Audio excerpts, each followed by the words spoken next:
میرے پیارے بھائیو، یہ ویڈیو ان لوگوں کے لیے جو صبح شام گناہ کرتے رہتے ہیں اور اس بات سے پریشان ہے کہ میرا اللہ مجھے کیسے معاف کرے گا۔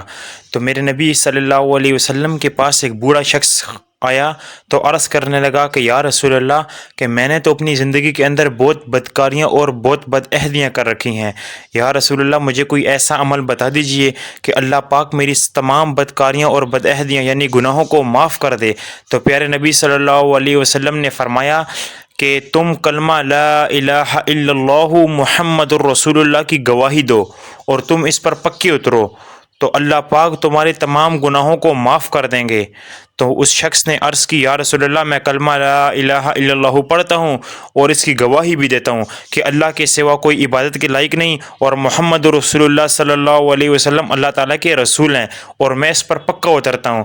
تو یا رسول اللہ، اب کیا ہوا؟ تو آپ صلی اللہ علیہ وسلم نے فرمایا کہ اللہ پاک نے تمہارے تمام گناہوں کو معاف کر دیا ہے۔ تو وہ خوشی خوشی واپس لوٹا اور جاتے وقت کہنے لگا، اللہ اکبر، لا الہ الا اللہ۔ تو میرے بھائیو، دوستو، بزرگوں، میرے نبی کا فرمان ہے کہ اللہ روشن رکھے اس شخص کے چہرے کو جو میری حدیث کو سنے اور دوسروں تک پہنچائے۔